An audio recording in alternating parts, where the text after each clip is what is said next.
Hello, ஒரு high protein biryani செய்யலாமா? டயட்டில் இருக்கீங்க, லஞ்ச் நல்லா சாப்பிடணும் அப்படின்னா ஃபைபர் ப்ரோட்டீன் நிறைஞ்ச ஒரு பிரியாணி செய்வோம்.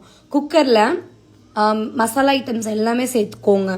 லைக் கிராம்பு, ஏலக்காய், பட்டை, பிரிஞ்சி இலை எல்லாம் சேர்த்துட்டு நல்ல பெரிய வெங்காயத்தை நீல வாக்கில் கட் பண்ணி, ஒரே ஒரு வெங்காயம், நான் ஒரு பர்சனுக்கு கூட சொல்கிறேன், ஒரே ஒரு வெங்காயம். இதுக்கு வதங்கிட்டு இருக்கிற கேப்பில் மீல் மேக்கர் நல்ல ஒரு 100-150 கிராம்ஸ் எடுத்து நல்லா ஹாட் வாட்டர் உப்பு போட்டு ஊற வச்சுடுங்க. அது ஒரு பக்கம் ஊறிட்டு இருக்கிற கேப்பில் தக்காளி கட் பண்ணி ஆட் பண்ணிக்கோங்க. இஞ்சி பூண்டு பேஸ்ட்டு, புதினா, கொத்தமல்லி இது எல்லாத்தையுமே நல்லா அரைச்சிடுங்க.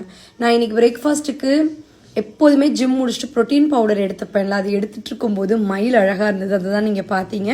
ஃபைபருக்கு பீன்ஸு, கேரட்டு நல்லா நிறைய ஆட் பண்ணிக்கோங்க. இப்போ என்ன பிரச்சனை தெரியுமா? டயட்டில் இருக்கும்போது ஃபைபரும் ப்ரோட்டீனும் வேணுங்கிறாங்கல்ல. ஃபைபரும் ப்ரோட்டீனும் எடுத்துக்கிறோம் அப்படின்னா நம்மளால் தனித்தனியாக சாப்பிட முடியல. ஸோ என்ன பண்ணுறோம், ஒரே மாதிரி ஒரு 1 pot ரைஸாக நிறைய வெஜிடபிள்ஸ் போட்டு ஒரு 50 கிராம்ஸ் ஆஃப் ரைஸ் போட்டு நம்ம சாப்பிடும்போது நமக்கு போதுங்கிற அளவுக்கு ஃபில்லிங்காகவும் இருக்குது. அதே சமயம் நல்ல தேவையான எல்லா சத்தையும் இன்டேக் பண்ணிக்கிறோம்.